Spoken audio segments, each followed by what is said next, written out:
golf was my life, and I didn't want to give it up. So I went to work.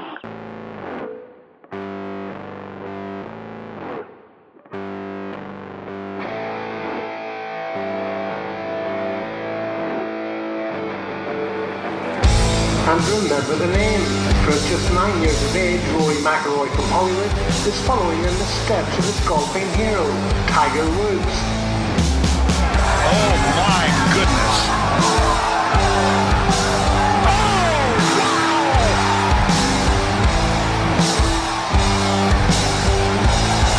In your life have you seen anything like that? Golf, fitness, junkies. Those are perhaps three words that you may not string together, but this gentleman may. This new guest is a gentleman called Stuart Robinson. He's one of the leading chiropractors and golf fitness trainers that works alongside your coach, that helps and enables your body to get in the right positions to perform. Like any top performer or interviewer I bring on the show, I like to spend a bit of time with the guest myself, and I reached out to Stuart, having had a couple of conversations with him, and he had a look at my body for a good 2-3 hours and realised that, like anything, the lifestyles we live, the day-to-day grind, it could be your job, it could be other activities, they all have wears and tears on our body. And I'd just come back from doing an Ironman in Napa Valley, and the training that I was doing for that was preventing me and my golf getting into the positions which I was trying to get them into. So, you know, you may not be doing an Ironman, for example, but say if you're 9 to 5 and you're sat at a desk most of the day, that could result to very tight hip flexors or very tight shoulders or a tight right pec because your position of where you're holding the mouse. So we dive into all of this and how we can prevent these potential injuries that may be coming, or maybe lack of range of movement in specific areas of your body through the lifestyles that you are living. Stuart works above Precision Golf, and I had Simon on the show. It's another fantastic episode. You can find that on makingaclubchampion.com. I think that one's called The Art of Custom Fitting Clubs. It's a fantastic facility if you have a chance to go. So Stuart works with many great players, from the average club golfer to the guys on tour. We dive into nutrition, specific exercise movements, and how to best prepare week in and week out. So hope you enjoy, and welcome to another episode of Making a Club Champion. Stuart, welcome to the show. Good afternoon, Chris. How are you? Yes, very well, thank you. Thank you very much for you spending your precious time with us golfers and listeners. No problem. Just to give perhaps some context of a little bit about you to our listeners, just wondering if you could perhaps introduce yourself and perhaps where you work and what you do. Sure, no problem, Chris. Well, first of all, I'm a practicing chiropractor, so I see people with back, neck, knee, shoulder, ankle injuries and related problems. But over the last few years, I've increasingly been working with golfers and specializing in looking at golfers' movement patterns and golf biomechanics and the reasons why certain golfers tend to get injured. So I'm based at Precision Golf, who have custom fit golf equipment for players who are relatively new to the game, right up to a number of tour professionals over the last 13, 14 years. So they're based in West Byfleet in Surrey, and I'm with them 3 days of the week. Wonderful. We actually had Simon on the show a couple of weeks back, and he talked us through the sort of day-to-day, or the fitting of the club side. Yes, absolutely, yeah. So why do people come to you? What is it to gain strength? Is it flexibility? Is it to prevent injuries? What are the sort of main symptoms? Okay, so all of those things, in fact. So quite a lot of people come to me because they tend to experience pain or problems. Sometimes that's specifically related to golf, and actually occurs during or just after golf. And sometimes these are injuries and problems that then stop them from playing golf. Other times it's really about looking to enhance their golf. So they may be struggling to produce certain movement patterns that their coach is asking them, and they just can't quite get into the positions, or they find the positions difficult to reproduce on a consistent basis. And very often that's due to a physical deficit of some kind or other. And so then I delve into rather more detail as to exactly why that is, so that we can facilitate a route to them being able to produce that swing and those movement patterns that they're working on with their coach. And then having achieved that, obviously, what we're looking to do is to try and make sure we enhance their physical capability and capacity so that they're stronger, they're more flexible, they've got better balance, they've got better coordination and movement control, and we try and build them into a better golfing all-round athlete, really. Is there like a method or approach that you do to analyze a certain individual to see, where they are currently to perhaps where they want to go? What are the things you look out for? Well, I would say that I'm not really sort of systems-based. I think certainly in the world of musculoskeletal healthcare, there are all sorts of systems and schools of thought and things like that. And whilst they can be very good tools, they can be rather poor masters. And sometimes that can give people a slightly blinkered approach sometimes. So I wouldn't say I've got any particular system per se, but first of all, what I do is sit down and have a conversation with the person about exactly where they are with their golf, how long they've been playing, whether they're having lessons, what they're working on, anything that they find difficulty in doing in terms of what their coach is asking them to do. Then I get an in-depth history of any injuries or areas of discomfort that they have. And then I have a look at their golf swing and analyze that under slow motion. So I can look at 120 frames a second and see the movement patterns and the way that their body moves in the golf swing. Although I'm a golfer myself, I'm a scratch golfer myself, I don't try and coach the golf swing, so I'm not trying to teach people how they should be swinging the club. I really want to just try and facilitate what they're wanting to work on there and to make that as consistent as possible. What are the just before I move on to that last bit? What are the sort of the main problems you noticed on the perhaps the initial consultation of meeting someone is it lack of mobility?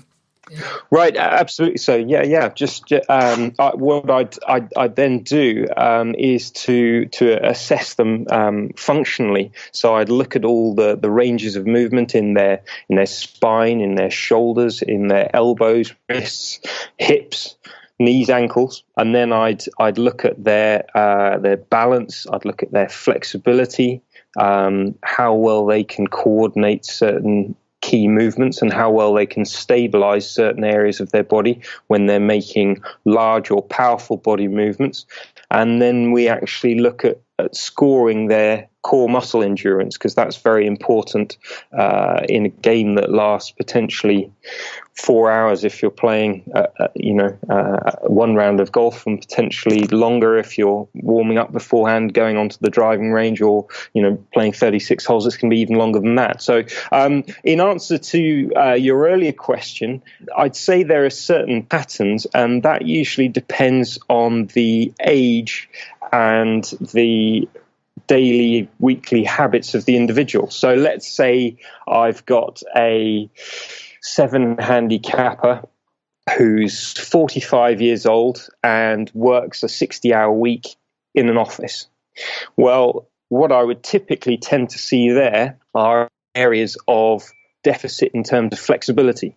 And most commonly that's seen in the mid-back, the thoracic spine, because they tend to be over computers or in meetings or on airplanes or driving a lot. And so that tends to bring the shoulders upwards and forwards, and it tends to make them round over in their mid-back. And over time, the body will adapt to that and starts to stiffen up in that area. So then when you come to swing the golf club, those joints are the ones in the spine that usually allow for rotation of the body. They actually sit at roughly 45 degrees to the vertical, and that means that they can rotate an awful lot. And one of the reasons that 53% of male golfers regularly experience lower back pain is because they're actually asking their lower backs, their lumbar spine, to do too much rotation. And that area of the spine is simply not designed for that. The joints lie at pretty much a vertical angle. And so they're fantastic at producing forward bending down towards the toes or coming up and then leaning back to look up towards the sky, that flexion extension movement, but they're not designed for rotation. So if the mid-back isn't moving properly, then they know that they've still got to get the club to the top of the backswing, and they know where that position is. But so they're going to find a way of doing that, and usually that means by overstraining other areas. We also tend to find that those people, because they're potentially hunched over the computer a lot, or, as I say, driving a lot, their chest and shoulder muscles at the front become very tight. And so they're then rather restricted in some of their shoulder movements. So if we ask them to externally rotate the shoulder, and what I mean by that is if you bring your right arm up to parallel with the ground if you're standing or sitting, and then you bend your elbow to 90 degrees and you try and push the palm back behind you, that's externally rotating the shoulder. Or you can go into what's often called the floor angel or the wall angel or crucifix position on the wall to replicate that on both sides. Now, an awful lot of people struggle with that movement, but if they're a right-handed golfer, that's the sort of position they're going to need to get the club into if they want to get the club in a good position at the top of their backswing. So we see that a lot. The other thing is that we'll see an awful lot of restriction in the motion of the hips, and the hips are absolutely fundamental to the golf swing. Very often when we're talking about rotation in the golf swing, it's often called a shoulder turn. Well, yes, the shoulders do move, but there's quite a lot of movement in the hips in actual fact. And it's really mostly rotation from the mid-back, and then you see that as a shoulder turn. But the hips are critical, and they really spare the lower back. They're also the engine room of the golf swing, really. Recent research has shown that about 60% of the power generated in the golf swing actually comes from the hip muscles. So we've really got to make sure that the hip joints are moving well and that we have adequate flexibility in the key hip muscles. Now, if we're sat down for much of the time, the muscles at the front of the hips that pull the hips forwards, the hip flexors, tend to get very tight. And the problem with that is that then we don't have adequate mobility in particular ranges in the hip. So when we look at certain populations of golfers, particularly professional golfers, we know that if they have a restriction in internal rotation of their lead hip. So if we're talking about a right-handed golfer here, we're talking about their left hip. If they can't turn their hip inwards enough, or equally if we're talking about in the golf swing, if they can't keep their foot planted and then turn their hips to the left around that left hip to make the downswing and come through to the finish, what's going to happen is that, again, the lower back is going to be put under excessive loading, excessive stress at a time when we're generating enormous loads, enormous forces, huge amount of power. And slowly but surely that's going to break down the various structures in the back.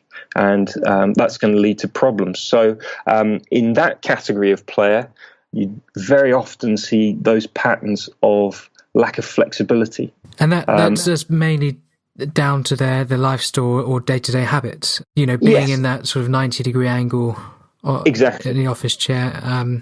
That's right. Is it anterior pelvic hip tilt? Yes, there's a certain amount of that depending on how far forwards on the chair you're sitting. If you sit towards the back, or if you're in a car seat or a low slung sofa, then actually you can get some posterior pelvic tilt as the hips start to seep and drop below the level of the knees. Right. But yes, there's some relative anterior, or at least there should be some relative anterior pelvic tilt if we're going to maintain a reasonably upright position when we're sat down. Sometimes the problem is we can be in a relatively posteriorly tilted position of the pelvis and then slumping forward from the chest and the mid-back. And again, that's putting a lot of compression down through the lower back. After I graduated, I was barely sitting down at all during my college golf days. It was all practically either spent walking around. You weren't studying, you mean, Chris? Yes, exactly. Well, it was after graduating when I got my first job out of college where I started to notice these. I had muscle wastage on my legs from being set down in a sort of a 9-to-5 role, and then I had actual right pectoral major. I was developing not either cramp or soreness from having the sort of right angle acute position with the hand with a mouse. On a mouse, absolutely. Yeah. So I would be very hunched over, the pelvic hip tilt, muscle wastage on legs, and sort of tightness across the chest. Yes. So those were all very prevalent very quickly, or actually, a couple of months in to what was basically I was foreseeing in the future. So I was wondering, how does someone become, obviously these are their day-to-day jobs or lives. How does someone sort of correct these positions or try and limit the damage of these day-to-day habits? Sure. Well, ultimately, what we want to try and do, you can't entirely stop those things, and clearly there are positions that we all need to adopt to carry out our day-to-day working lives and many other functions and tasks in our day-to-day routine. So really the important thing is to make sure we break up the periods of time of being fixed and sedentary and sat down, so that we do actually stand up and stretch and we move and we mobilize, so that these areas of the body aren't getting set and stiff. So any opportunity you get to stand up, if you can answer a telephone call standing up, do so. If you can read an email on the computer standing up, do so. If you get the opportunity to take the stairs instead of a lift in a building, do that. Or if you can leave the house 10 minutes earlier and you get off at one tube station short of your normal final destination, or one bus station short, and do some more walking, that's great. Or if you can manage to factor in a 10 or 15 minute walk over your lunch break, all of those sorts of things can help. And in fact, one of my action plans that I was going to talk about at the end of this podcast was just challenging people to do a little bit of stretching at the end of the day. So there are one or two areas that would be really useful to just stretch out at the end of the day, having perhaps been in the office for a while, or been driving a lot, or if you're on a business trip and you've spent a long time on an airplane, just stretching things out again would be a really good idea. The one other thing I'd just add to your list of injuries and problems, fortunately, you obviously didn't suffer from this, but a lot of people do. It's something called shoulder impingement, and it's where that forward drawn posture of the arm that you were talking about, your right hand on the mouse, that tends to draw the arm forwards, and it actually shuts the space down through which tendons have to pass to run from the shoulder blade down onto the front of the arm bone. And over time, that can actually start to cause some irritation and wear and tear to those tendons, and they can then start to become painful. And the classic presentation for that is then people struggling to raise their arm up above their head or bring their arm behind their back, or sometimes certain lifting and carrying tasks can become problematic. So yeah, there are a number of these unfortunate adaptations that aren't a result of a really acute injury necessarily, or if they are, they're often very much just the last straw. And it's really been a slow, gradual build-up of tightness and adaptation to what for many of us, unfortunately, is a rather sedentary lifestyle that we tend to lead in the 21st century. And of course, then the difficulty is we think, great, it's the weekend, I'm keen for the golf, I want to get out there, 8 a.m. tee time, rock up at the club at 7:45, slip the shoes on, meet your friends, out onto the first tee the ball up and try and hammer a driver as far as you can down the first hole. And this is something else that, I really try and... That's when you sort of see some major injuries involving... Absolutely, because people haven't got warmed up, and their bodies simply aren't ready for what is quite a strenuous activity in golf. I think people are under the misconception that golf isn't an athletic sport. Well, you may not get desperately out of breath, or you may not be heaving huge weights around, but you are generating enormous forces in your body in the golf swing. And it really needs to be primed and warmed up and ready for that. And if you certainly look at and speak to European Tour professionals, I mean, I work with some of the European Tour players, and they really spend a lot of time trying to get warmed up and make sure that they've mobilized their body so they can move it through their normal, safe, comfortable range of movement, and that they've warmed up the relevant muscles. So those are firing and working to stabilize their body in the correct positions. And also they're ready for optimum force generation and power generation. Yeah, there was 3 things that really helped me sort of overcome the sort of day-to-day life of the sort of the 9-to-5 job. And one of them, it was actually, I took a strength and conditioning course in San Francisco, and there's a lady there who ran it called Jen Burke, who's a superstar, and she sort of looked at my posture and said, something going on here. And she gave me 3 things. One was a myofascial release ball, which for those who perhaps never heard of one is pretty much like a lacrosse ball. And you basically, you would put it into sort of the muscle or deep tissue areas where perhaps, say your shoulders may be concaving, you'd place it in there and you could have opened up these particular areas, or maybe sort of in your hip flexors. Effective but not comfortable, right, Chris? No, yeah, absolutely dreadful. I remember the first time it was making my eyes water. It was, it was so sore. But obviously it was a build-up of many months of incorrect posture and actual strain. The other one was a rumble roller. Again, for those people who don't know, is it's almost like a drain pipe, and you can obviously start yourself off in different.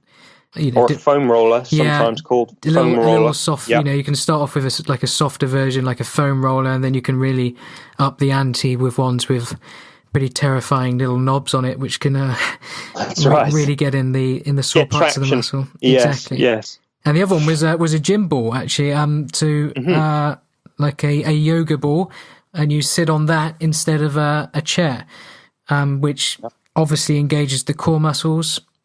You can't have a really poor posture on a gym ball, otherwise you could be falling off it. And that was a really good one because it gives you the angles on the hip flexors. You have to pinch your shoulders back. You have to engage the core. Yeah. So those were 3 good little tips, which I thought were extremely valuable back in when I was suffering. I don't know what you sort of think on that. I would wholeheartedly agree with all of that, and many of those things can be extremely useful. And what I always do, once I've seen someone, I write a summary report for them in a simple and intelligible way, where I really just give them a synopsis of the objective findings. So I'm not going to list huge numbers of angles and range of motion numbers or positive tests or anything like that, but we talk about things in a more generalized sense.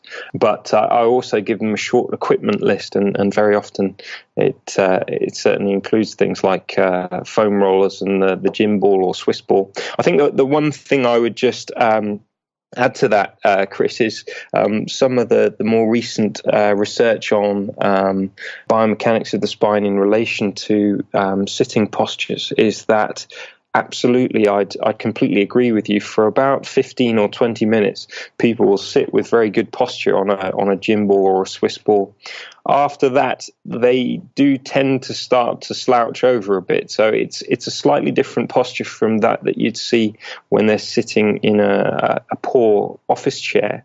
But the muscles do start to get tired. So that's not to say that they shouldn't be sitting on the ball, and the ball can be a useful alternative to sitting on a chair, but that's the time they need to move then. Those muscles will start to get tired, and if they start to notice themselves creeping forwards, or even if they're not, really after 20 minutes or so, certain muscle groups and certain joints are going to be accumulating load, and really what we should be doing is standing up and moving. It doesn't have to be for very long, even just for 30 seconds or a minute. Stretch to the ceiling, walk around the room, grab a glass of water, sit back down again. So perhaps like a blend of all three, of like a chair, a yoga ball, and maybe a standing desk would be almost the optimum. Yeah, I mean, I've actually been involved in helping with the design of some ergonomic office chairs, and really, in my view, the gold standard would be a chair that gives you full spine support throughout all three regions of the spine, and then has sufficient adjustments so that those angles are fully supported in each individual. And then you can adjust the angles of the seat itself. You should be able to adjust the armrests so that your arms can relax down, your shoulders are then back and down.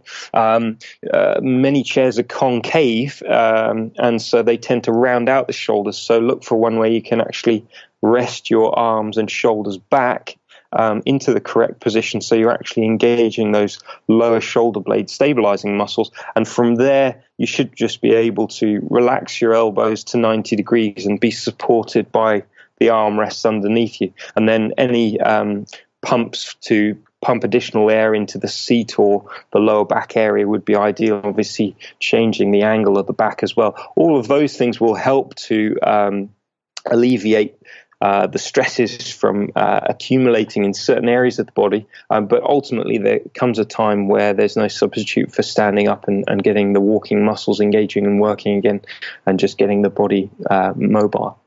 Wonderful. So that was sort of the 40s and 7 handicap sort of golfer. What about maybe the slightly younger end golfer? Right. So I've been working with some talented young junior golfers more recently as well, and in the younger players, what we tend to see is tremendous flexibility, particularly if they still haven't finished growing yet. They're often very flexible, but if they've just gone through a growth spurt, very often their body hasn't quite kept up with the sudden change in the length of their limbs, so they can be quite gangly, to use a non-scientific term. Because you can have too much range of motion, can't you? You can, yeah, absolutely, and hypermobility can be a real problem for some people. So range of movement in joints is only valuable if you're able to stabilize the body and to correctly coordinate movement patterns throughout the range that you have. And actually it can be quite dangerous and damaging for joints if you take them beyond the normal range, or you aren't using the appropriate stabilizing muscle groups, because you can end up putting excessive strain in certain areas. So in the youngsters, very often what we see is a lack of stabilization. So we might see the rather sort of windswept legs in the golf swing, for example, where they've got an awful lot of lateral movement. So they tend to slide off the ball away from the target on the backswing, and then have a big knee and hip drive towards the target on the way through. That usually results in a loss of the spine angle, or even a reversal of the spine angle, and that can put quite a lot of stress on various areas up the movement chain. So then we need to look at, well, how is their balance? Have they had any sprained ankles playing other sports, for example, that's affecting their ability to rapidly transfer weight and transfer load onto one leg? Have they got sufficient stability through the muscles that stabilize the knee?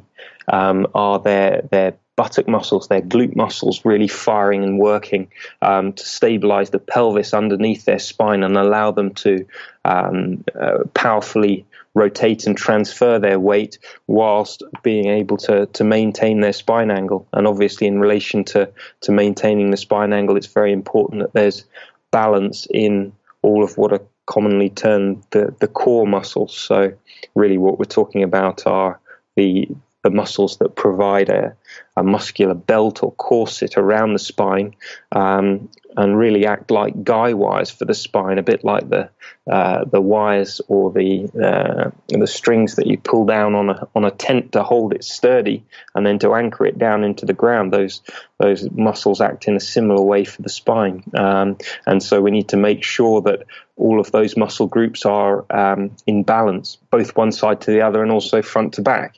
And so youngsters we often see very keen to, particularly guys, they're keen to get bigger and stronger and work hard in the gym so they can look more powerful, but also so they can hit the golf ball as far as possible. But very often they train in a way that neglects the balance of the body, and they may tend to work more on the front muscles of the body, the anterior muscles, and so want very strong chest, shoulder, abdominal muscles, and really forget about many of the back muscles, forget about their glute muscles, and not train those areas which are actually extremely important, and in terms of really being a good functional athlete, are much more important than trying to train your pecs or your biceps, which, relatively speaking, aren't going to be able to generate nearly the same forces ever as the much bigger muscles of the body.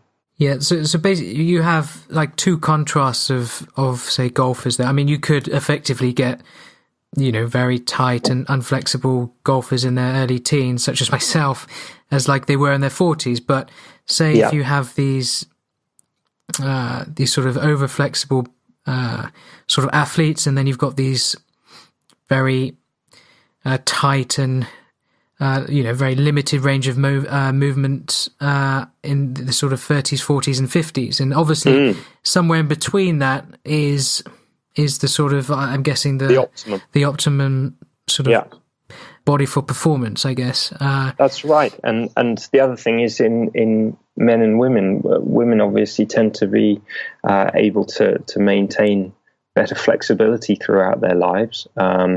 And they can be really fantastic at certain movements. I mean, you look at the incredible positions that some of the female gymnasts can get into.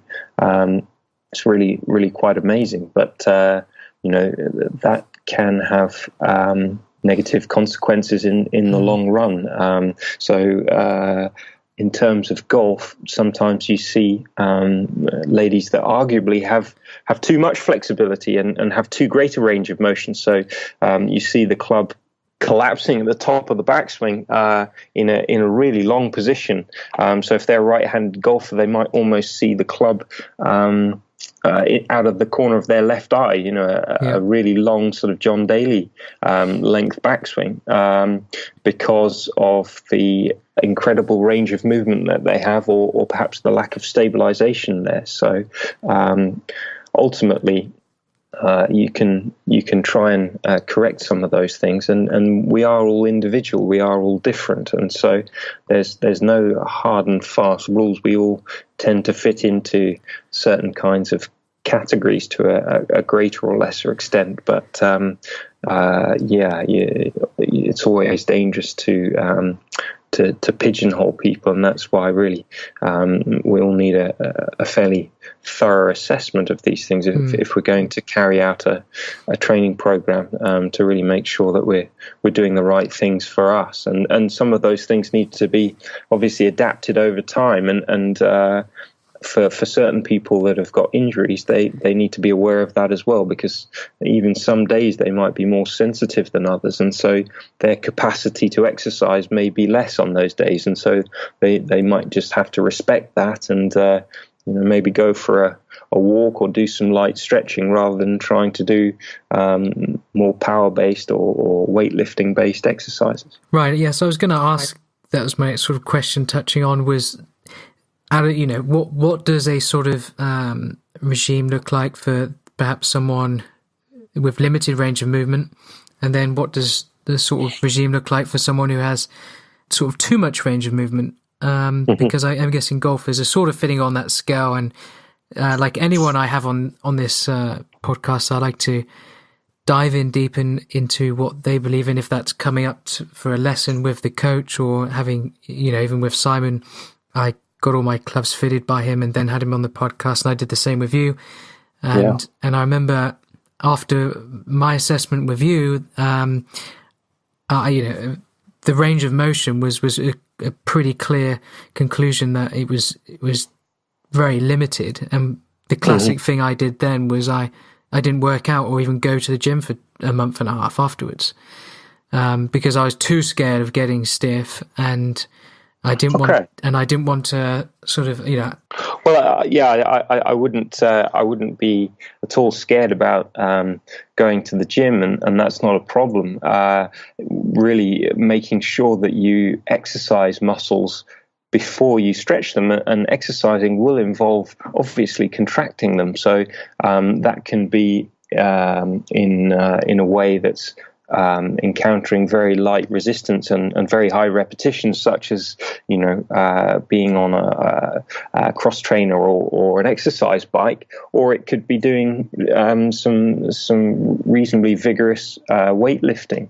That's not a problem. You'll have warmed the muscles up, but the mistake then is to not spend a proportionate amount of time stretching. So that was perhaps what you failed to do in the past, was you may have mainly worked on certain strengthening exercises, but not had a proportionate increase in the amount of stretching that you're doing. So what we're really saying in a situation for someone like yourself is you can continue to do certain kinds of weight training activities, but if you're wanting to improve your flexibility, you must have a proportionately greater amount of the time spent doing flexibility training.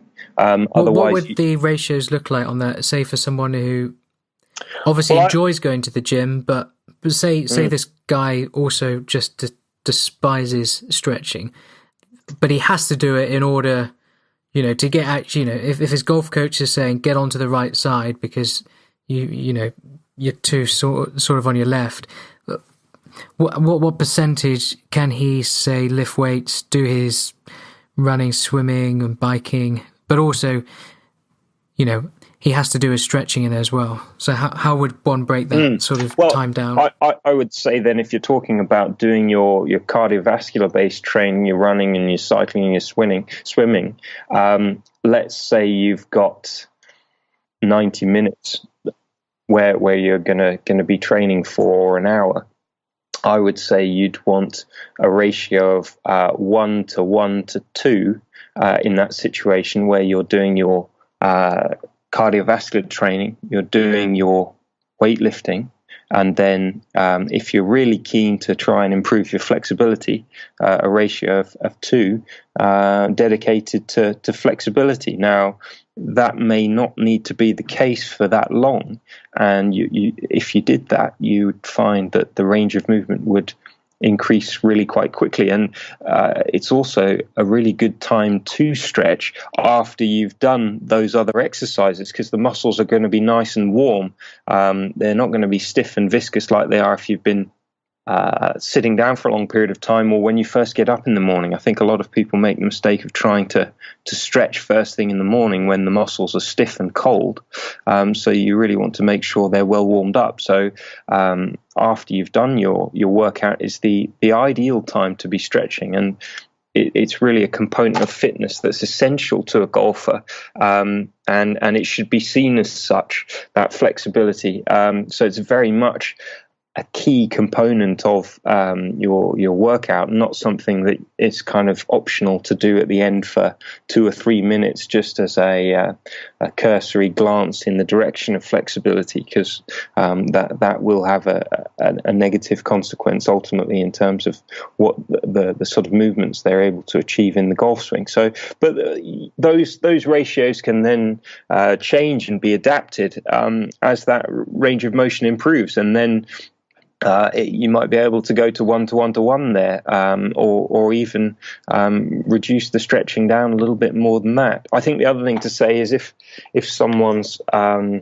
really bored with stretching, there are potentially mobility exercises that they can be doing. So a good example of that would be, well, if someone's wanting to improve their hip and thoracic range of movement, well, you could get them to do some lunge walks, for example. If they're wanting to loosen out their hip flexor muscles at the front, if they're able to lunge and really get the trailing knee right down to the floor when they've taken a big stride forward, that's going to get a big stretch into those muscles. And if they can hold that position, maybe for 10, 15 seconds on each stride, then they're going to be stretching those muscles out quite a bit cumulatively during the course of that set of exercises. Or if they want to loosen out their thoracic spine, they could be doing some work on an exercise, but a gym ball, a Swiss ball,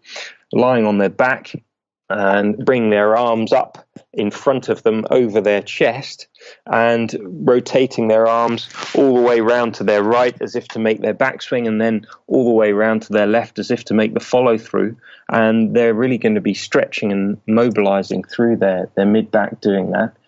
So you don't necessarily have to stay in a static stretch for a minute or 2 minutes to improve the range of movement.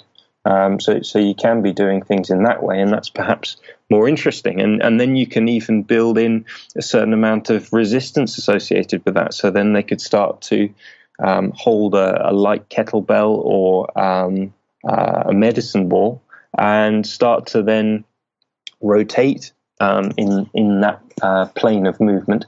And again, yes, they'll be working, stabilizing muscles, but they will be improving their thoracic spine range of movement. Or they could be on all fours and then basically trying to stretch one arm up towards the ceiling and turning their spine to try and stretch their hands up towards the sky, and then bring that arm back down to the all fours position, and then rotating with the other arm up towards the sky. Again, that will really mobilize their mid back and improve the flexibility there.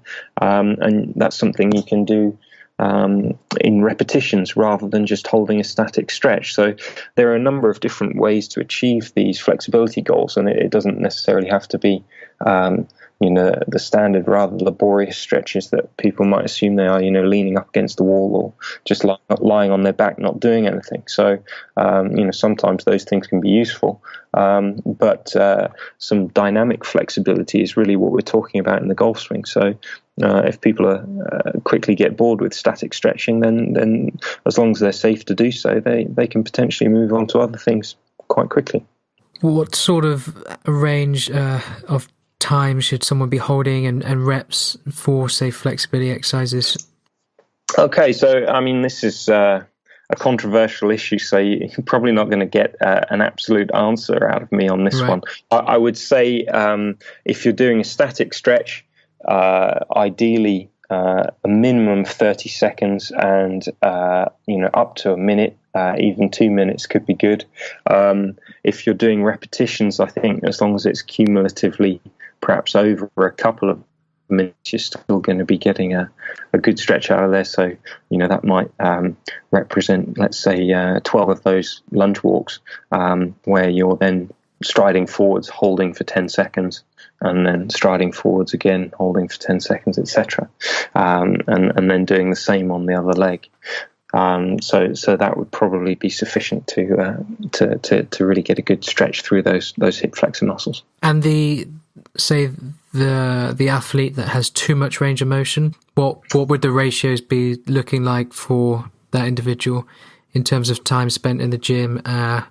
Maybe. So for them, appropriate strength training is going to be a key part of it. So clearly, you've got to get warmed up, and doing that, the most sensible way of doing that is to do some cardiovascular training. So cross training, swimming, some cycling on a stationary bike.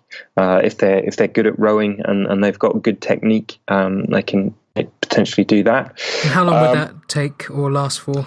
Well, certainly a minimum of 10 minutes. I would say if you're wanting to get some further health benefits of doing cardiovascular exercise, you might want to stretch that out to 15 or 20 if you can. And then moving on to the relevant strength training. So let's say that someone has too much range of motion in their shoulder, a very common problem to have. Some people even get recurrent dislocations in their shoulder.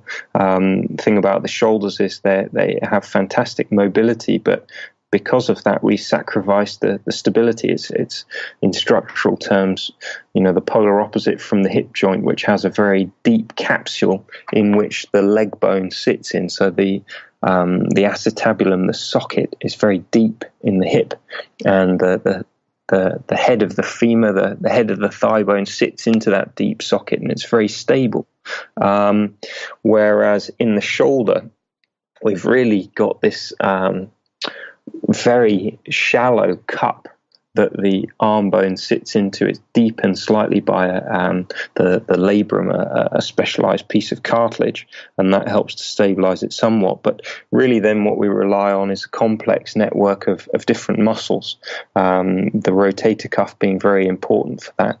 So we really then need to make sure that those muscles are stabilizing appropriately to keep the joint in the correct position, and making sure that someone isn't taking the joint through an excessive range. So what we'd then be looking at doing are various kinds of training exercises there, and things like work with TheraBands or resistance bands can be very good. So doing a low row or bent over row will certainly help to engage your lower shoulder blade stabilizers and those rotator cuff muscles.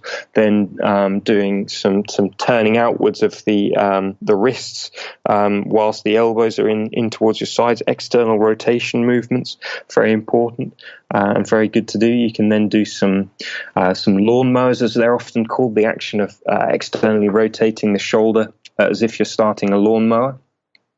And then you can start to do things like wood chops, where you're pulling down and crossing in front of you to internally rotate the shoulder, and that's going to help to stabilize and strengthen up another muscle of that key group, the rotator cuff.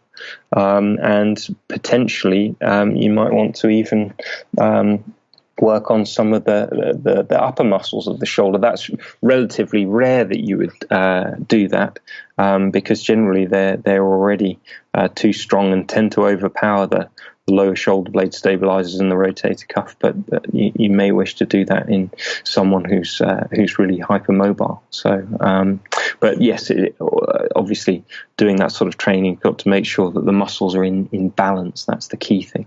But before the sort of stages of those sort of, I guess, in strength, power, is sort of stabilization.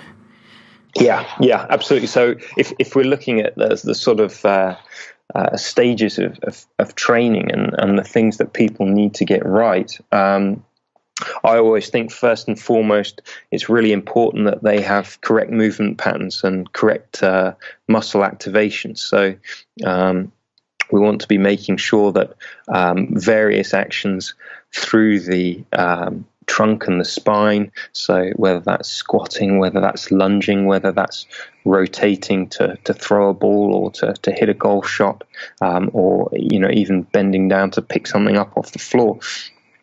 All of those actions should be well controlled, and they should be using their joints in the correct sort of way. So let's have an example of a squat. If someone's doing that and they're really not hinging their hips at all, so they're not sticking their bum back behind them, then what they will start to do before they move very far is they'll start to round out the natural protective curve of their lower back, and that's going to put strain on the lower back. And so you need to correct that. So you've got to get that hip hinging action correct and make sure that they do that. Equally, making sure that they're bending their knees in the squat, and that should be something that's combined with that hip hinging action. Otherwise, what you see, if they're really just bending their knees but they're not hinging their hips back, very quickly the fronts of the knees will start to overtake the fronts of the feet if you're looking at them from the side, and that tends to place higher shearing forces through the front of the knee, and that's not good for the knee joint. So or if they don't have sufficient mobility in their ankle, they don't have enough dorsiflexion, which is basically if you're lying on your back, how far you can pull your ankle and toes up towards you, towards your head. If you don't have enough of that action when you squat down, then the ankle won't allow you to squat properly. So all of those sorts of movement patterns have to be assessed and looked at. Obviously, there are many more, but just giving an example there. And then we want to look at spine stability and at balance. So not necessarily talking about balance of are you falling over, but balance in terms of symmetry from one side to the other and from front to back of the spine. So in the golf swing, as we talked about, obviously maintaining spine angle is really important, not just for the technique, but also for injury prevention and longevity in the game. And so making sure that those core muscles, the back muscles, the glute muscles, everything is working in harmony, and those are all working in a balanced fashion. That's very important. And then you want to start to look at the flexibility. So we talked about how key flexibility is, because you're in the golf swing, you're looking at taking the body through a very wide range of movement. It really is a whole body action. And then finally, you can build in the strength and the speed and the power once those other three foundations have been firmly laid, because someone's not going to injure themselves. They can do the movement patterns correctly and well. Their spine is well supported, and it's really got the right activation of all the relevant muscles that keep it in the right position, so that you're not going to suddenly create excessive loads in one position or point in the movement pattern. And then they've got the flexibility, so they can actually take themselves through the required range of movement. And if they can do all of that, then you can get into some really fun exercises that are very challenging and really enjoyable. It's not to say that the other ones before aren't. They can be good fun too, but different type of strength. Exactly. How does one go about creating that? Say building strength or building muscle, but also preventing the sort of next day DOMS, like the delayed onset muscle soreness. Yeah. Okay. And what are the best ways of them sort of preventing that sort of delay in pain, and so that they can go onto the golf course maybe after a hard gym session and actually still swing it the next day? Okay. Well, three things I'd say to that. One is a slow and appropriate build-up in what you're doing has to be made. So you don't want to suddenly go from lifting 10 kilograms to trying to lift 30 kilograms in any particular exercise. because you're likely to hurt yourself, or at the very least, you're likely to cause some of the microscopic damage in the muscle that really brings about that delayed onset muscle soreness. So a slow and gradual build up in what you're doing is sensible, and bringing in one or two new exercises in a program is fine, and slowly and gently increasing the amount of weight by maybe 5 or 10% is not a problem in any one session. But really, the body is just reacting to unaccustomed exercise, either in terms of load or a different movement pattern in that situation, and that's really why that soreness comes about. We know, if you're talking about the muscle physiology, the sorts of exercises that tend to really produce this delayed onset muscle soreness are exercises called eccentric loading exercises, and really what we're talking about there are exercises in which the muscle is lengthening whilst it's still under a lot of load. So most exercises will have an eccentric phase in it, but you might be challenging the muscles a little bit more in a certain eccentric way, depending on the type of exercise that you're doing. So some of those exercises you may not want to do too many of, because really what they do is cause a little bit of microscopic damage to the filaments that make up the muscle. And so you tend to get some inflammation and stiffness that builds up as a result of that.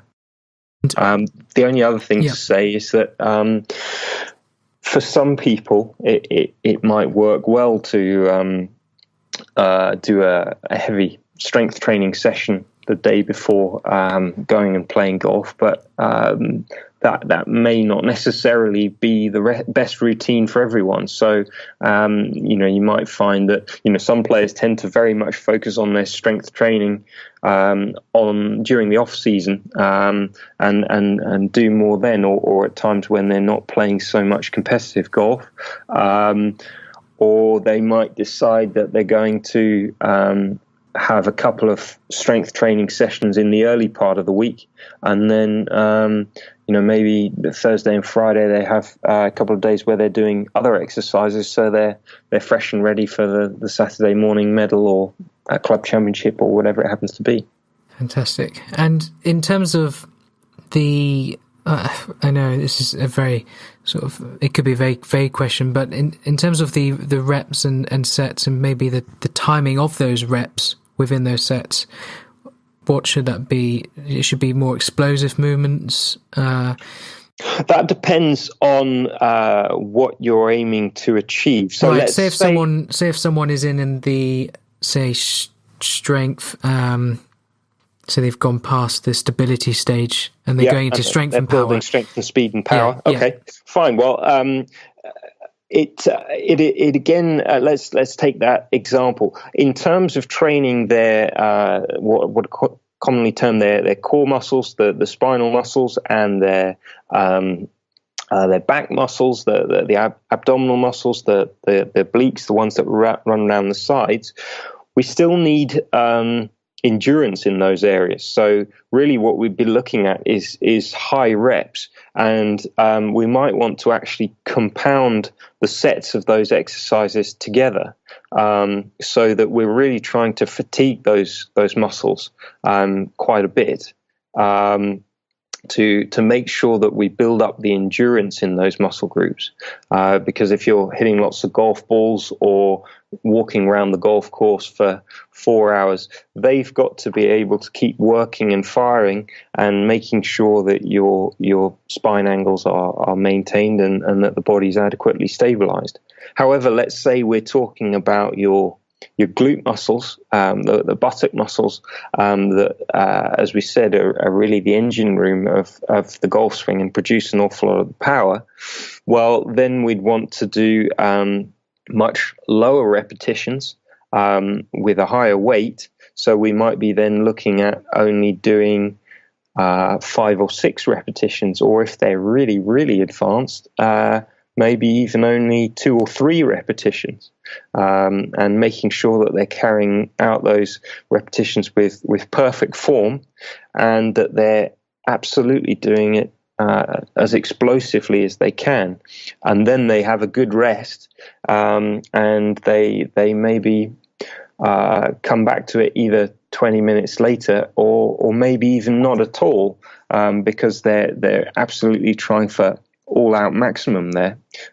So those are the two ends of the spectrum that would still apply to that individual who's in the strength, speed, power sort of block of training, because it depends on those areas and those specific muscle groups. Fantastic. So does that answer that absolutely. question? Yeah, no, absolutely. I guess these questions are so it very matters to the individual, and obviously without seeing that individual, it is Sure. a lot of guesswork. But as an overarching theme, that's certainly what the listeners can take away from that. That fantastic. Yes, if you're trying to build speed and power, then yes, you do want there to are be some basic principles. Yeah, and you want to be shifting more load and fewer repetitions, and in the situation of wanting to build the endurance and making sure you're getting the movement patterns correct, then much higher repetitions and much lower loading is important. Great. Okay, I want to sort of move it. I want to be respectful of your time and sort of move it into just touch on nutrition before I sort of get to sort of rapid fire questions on your action challenge. Sure. Say if someone's teeing off at 12 o'clock, how should they prep in terms of nutrition to give them fuel for the course? Well, all right, let's say they get up at 7 a.m. Yeah. And let's say they're a good golfer and this is an important tournament for them, so they're going to be doing a warm-up. So they're going to be doing a little bit of a physical warm-up before they go to the driving range and hit golf balls and things. And that could be on a bike, a little run. It could be those things. Swim. Maybe for a short time, but I'd really only be talking about 10 minutes there. Yeah. And then maybe doing 10 minutes of certain specific exercises that really help them to engage and activate the key muscles that help them to produce the movement pattern that they're looking for in their golf swing, and making sure that they've got that full free mobility so they can swing absolutely in the normal way by the time they get to the driving range, rather than still on the 5th or 6th tee thinking, I really haven't quite got warmed up and loosened up yet today. I'm not into my game yet. So if that were the case, I would say a good healthy breakfast. Well, number of options there. Scrambled egg could be really good. Little bit of brown toast, or in an ideal world, maybe a sourdough or a rye, a bit of toast, few tomatoes. Maybe they might have a little bit of meat. That's absolutely fine. So some ham or bacon or some cheese. Very good. Not a problem. I think. Increasingly, I'm sure you'll be aware of this, Chris, that the information that we were told back in the 1950s, 60s, 70s that a high-fat diet was dangerous, maybe isn't as clear-cut as before. There was a gentleman called Ancel Keys who actually manipulated his data on the danger of a high-fat diet. So they actually were looking at the relationship between a high-fat diet and the incidence of cardiovascular disease in various countries around the world. And Keys suggested that there was a very clear cut correlation between those countries in which they ate a very high saturated fat diet and their incidence of heart attack and stroke. Now, what we now realize is he manipulated that data because he took out 4 key countries in that data set, which happened to be some of the countries that had some of the highest rates of saturated fat intake, like France and Switzerland, but yet have some of the lowest rates of cardiovascular disease. And on the basis of that, many of the textbooks were written and the food pyramid was formed. And certainly I've got that in some of my physiology textbooks and nutritional textbooks and things, saying that what we need to do is eat huge amounts of carbohydrate. But well, it was also that's proving probably to be the supermarkets to produce these low-cost cereals. Absolutely, that's right. Yeah, and cakes and biscuits and things. Huge profit margins.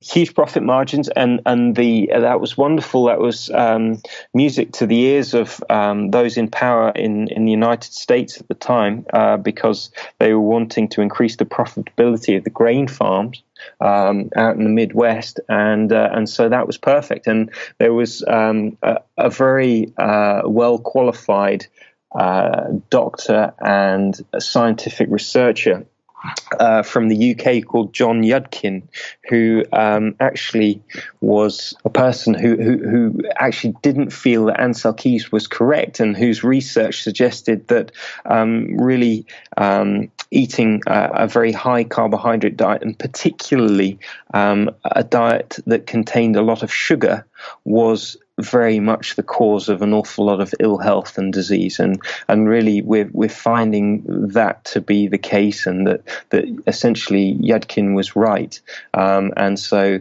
a lot of the problems in terms of diabetes and a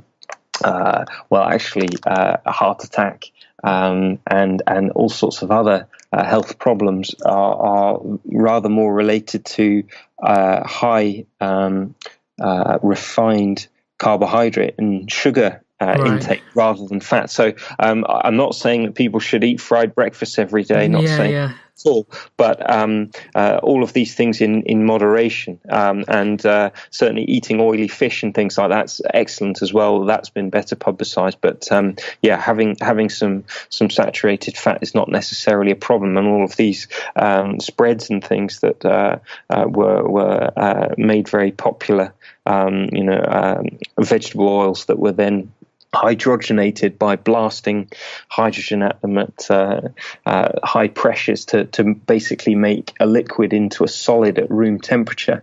We know that those processes aren't natural. They produce high levels of trans fats, which are actually potentially mildly carcinogenic. So they're not good things necessarily to be eating. I think that's how we first met. I was on the couch at Precision Golf, and that's right. was telling you my story of when I did the Ironman, and I did the first one in Kona, Hawaii, which was a half 70.3 Ironman. I consumed everything which everyone told me to do. All the magazines said, eat the energy bars from the major companies such as Cliff Bar, Cliff Shots, energy shots, power gels, and throughout the whole race, it was I was eating probably twice or 3 times as much as I would ever normally do, and just to keep the sort of insulin levels at a high, so I wouldn't crash sort of 20-30 minutes later. And it was only sort of on the last 5 miles of the run when I realized that I couldn't bear stomaching another energy gel. I mean, just nothing nothing could make me put another one down me. And I was like, I'm not doing the full Ironman in a month's time doing this method routine. And that took me on to the keto or ketogenic sort of adaptation of nutrition intake and of just consuming fat. And when I did the 140.6, I think it is, or the full Ironman in Napa Valley,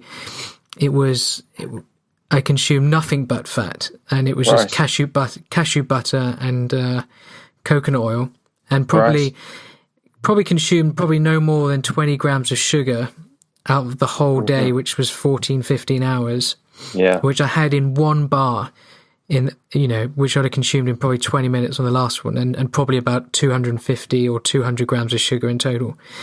And Wow. And if you're scared of not having enough energy eating fat, try it, because you'll be just fine.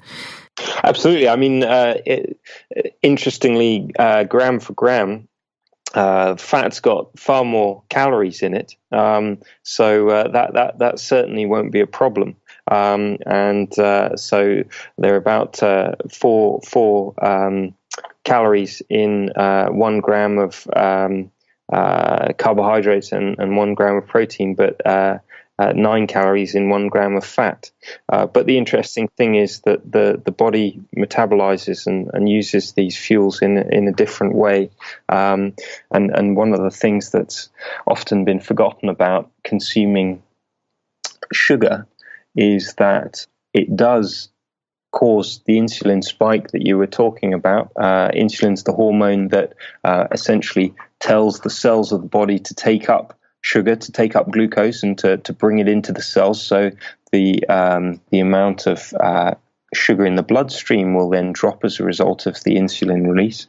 But the other thing that insulin does is it tells the fat cells to take up fat. Now, in the vast majority of meals, we'll have a mixed meal where there's some carbohydrate and there's some fat.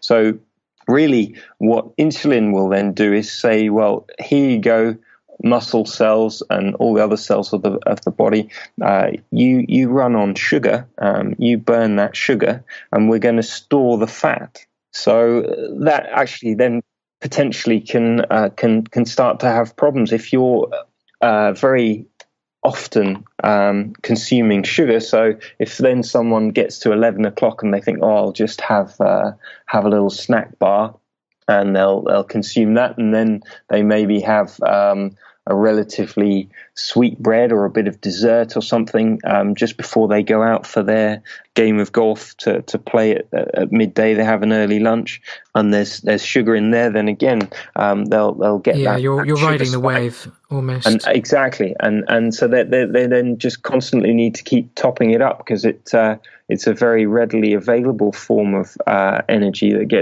gets burnt preferentially and very quickly. But yes. The fats are the long-lasting diesel sort of fuels, if you like, that they're going to keep us going on the long road ahead and throughout a long day. We obviously need the body to be able to produce sugars to be able to carry out various all sorts of functions, from the brain to muscle contraction and everything else. But it can do that with us consuming mostly fat, and you obviously found that out very well. So I think I would say the message is to have a very balanced diet. Make sure that you're eating plenty of vegetables, a certain number of fruits. Don't be fooled into thinking that smoothies are hugely helpful for you, because they contain very large amounts of sugar. I wouldn't eat lots of sweets and chocolate on the golf course. Have some nuts and maybe 1 or 2 berries or something like that. That's fine. And then I mean, nuts oils, olive oil. Absolutely. Brazilian nuts, almonds. In fact, now I would, even if I was sort of teeing off, let's say, 10 o'clock now, I actually make a thing called Bulletproof Coffee, which is by a gentleman called Dave Asprey. It was also called Keto Coffee, which is what they were drinking sort of in the Himalayas, or is it the Shirkas or the Sherpa? Sherpas, yeah Sherpas. They would be drinking this, which is a combination of if you just make a brewed Americano coffee, and then you'd have 1 tablespoon of grass-fed Kerry's Gold butter, and then you have one or 2 tablespoons of coconut oil, or something called MCT oil, which is a medium chain triglyceride, which is just fat. You put it in a blender, and you blend it up, and you get this sort of creamy latte. Right. And if you had that in the morning, you don't feel this ride of wave of, for example, if you had oatmeal in the morning, which would be carbohydrates, which would break down to sugar, and you would probably crash maybe 3 hours later of the feeling of, I need a snack in between lunch. You sort of ride this energetic wave of you are on sort of just fat energy. So body's burning fat rather than carbohydrate. But even, one could take, as you said, maybe some almonds or even avocado, maybe if you wanted to get really keen. Yeah, absolutely. So avocado is fantastic to have that with some salad and some olive oil, or good salad dressing containing some olive oil. That's fantastic food, obviously. And then you could always take some of those. I tend to have a bag of nuts in my golf bag, and I'll eat a few of those sometimes if I feel the need to have a snack on something. But I wouldn't go down in Cokes or Lucozade or anything like that. So I have water and I have nuts in the bag, and that's what I would eat. Sometimes I'll maybe have a piece of fruit as well, and obviously that's fine too. If one of the listeners was sort of coming from a sort of tropical country, maybe not like England, with the likes, would you recommend the likes of electrolytes in a drink of to prevent like a muscle cramp because of lack of salt? Sure. Yeah, so if you're going to be sweating an awful lot in hot conditions, then you need to replace those electrolytes. And so absolutely, some of the isotonic drinks may be more appropriate for that. And then that's not such a problem. You might again want to look at exactly which ones that you use. Right. Yeah. There's a lot some of them can be full of sugar again. Exactly. Yep. Yeah. Okay. Wonderful. Okay. We'll sort of wrap up with some rapid fire questions and then sure. Then move on. So, if you could recommend sort of $100 worth of someone could spend money on within your area of your expertise, what would that be and why? Okay. Well, I would say getting a foam roller would be really good. So one of those long pieces of foam, 90 centimeter foam roller, so that they can lie on that. And do various exercises to improve their core muscle control and potentially improve their flexibility and loosen out some tight areas in the body. Even just to lie on it and have a stretch after a long day at work could be very good. So that's definitely worth having. Then a Swiss ball, a gym ball. So depending on your height, a 60 to 90 centimeter gym ball, so in diameter, that sort of size, and you can do lots of good exercises on that. Then a couple of balance pads, really useful things. Balance pads. What are they? They're basically sort of air cushions. So you've got a round disc that's got about a 40 centimeter, 50 centimeter diameter, and you can stand on those and you can inflate them to various pressures. And then if you stand on those, whether it's doing squats or doing various exercises with a band and a cable, you're really engaging all of the stabilizing, balancing muscles and really making sure that you optimize the stability right the way through your body. So you're training in a very functional way. That's very good, rather than static fixed weight machines and things like that really don't apply to the uneven uphill, downhill surfaces that you're going to encounter, potentially slippery surfaces out on the golf course. So try and make your training functional, and those things will certainly help you with that. I will find them all and put them in the show notes on the website. Fine, so, yeah. Good. What is the sort of your favourite book? It could be, or most gifted book in it could be in the field of golf. It perhaps couldn't be in the field of golf, or perhaps one from each. Okay. Well, I'll move across fields, but in the field of golf here, actually, I think. One of the most useful books I've ever come across in golf.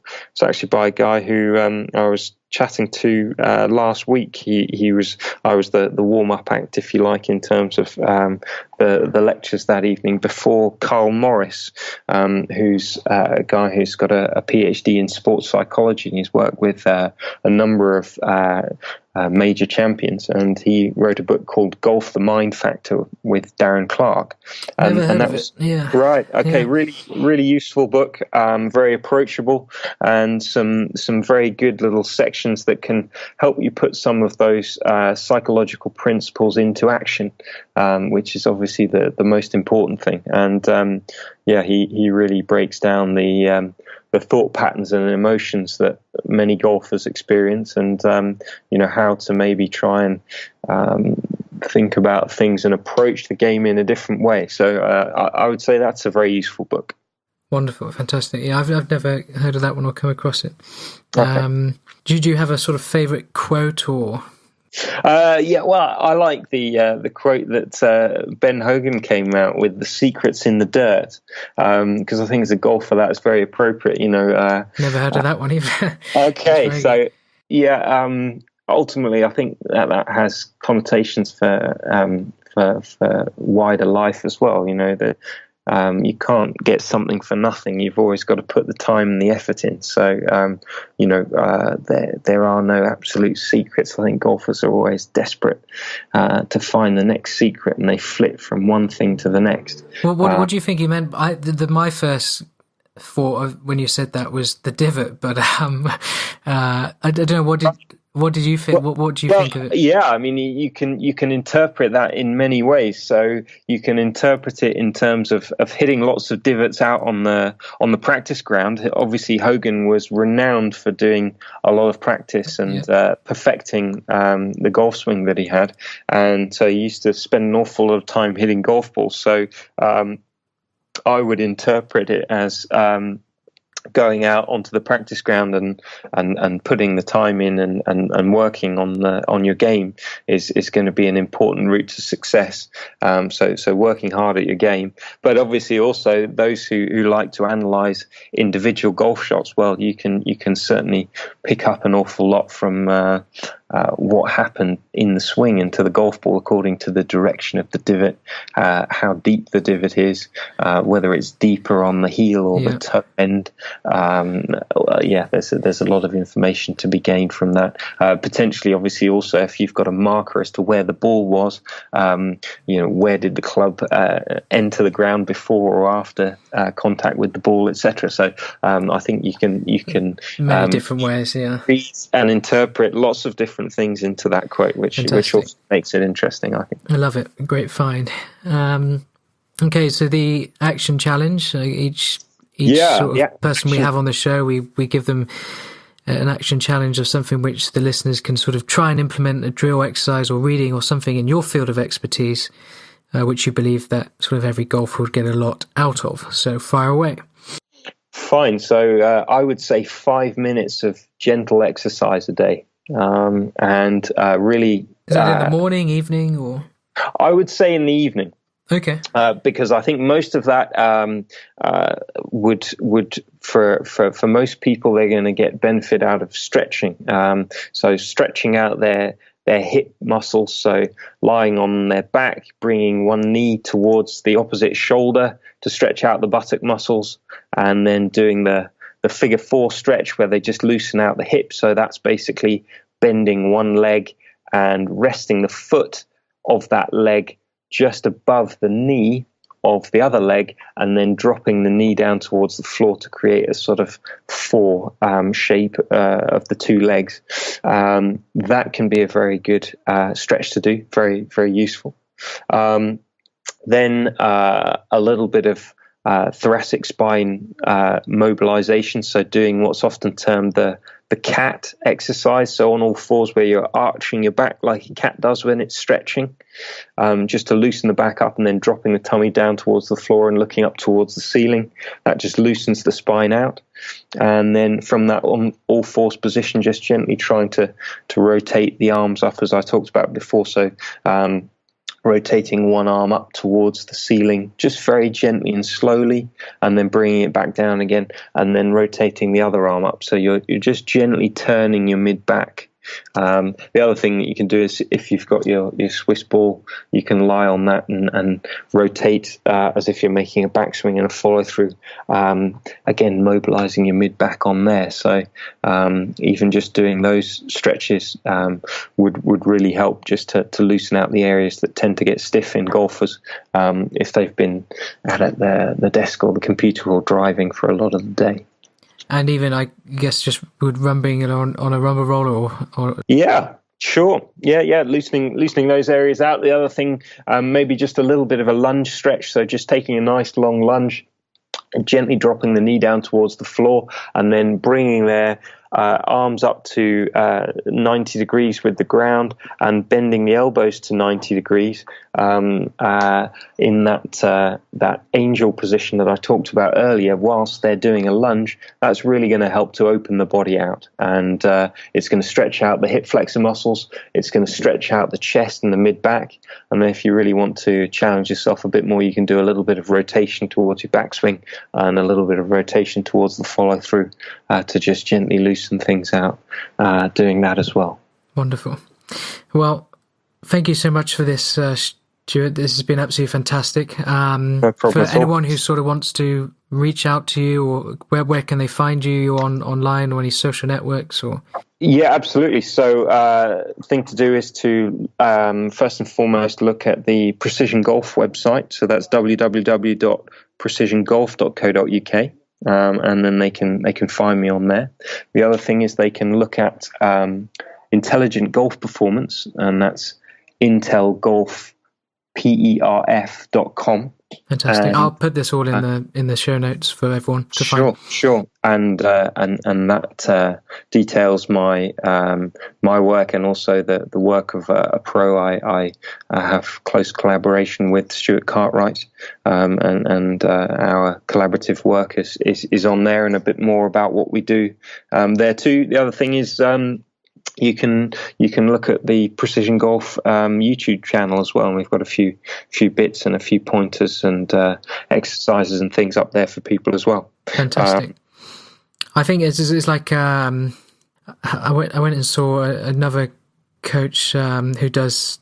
His name's Mark Bull. Actually, he does 3D biomechanics, yes. And he said something quite interesting. He said, like with anything, it's not actually about advancing or always constantly trying to get better in golf. Is actually just maintaining what you have, and actually not getting into really bad habits, because it's far easier to get into these bad habits or bad movements. And I think anything like this is actually it's really worth coming to see people such as yourselves to sort of figure out actually what is wrong or what is right, reduce the guesswork out of it all, and for us to actually put in the work and help maintain, so that actually when we do come and see you, it's not actually a huge, vast improvement, but actually we're just either incrementally a little bit better, but we haven't got worse, which is, I think, is the easiest way to fall into.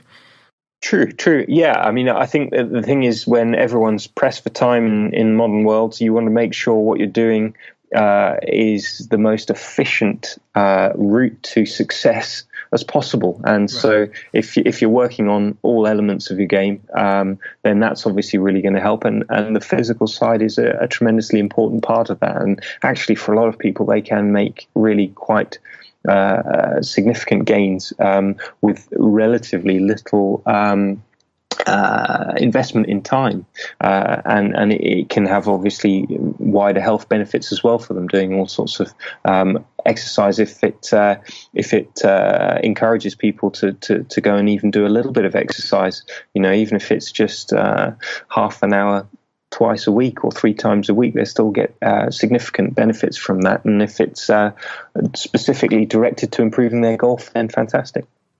Fantastic. Well, thank you very much, Stuart. This was absolutely fantastic, though.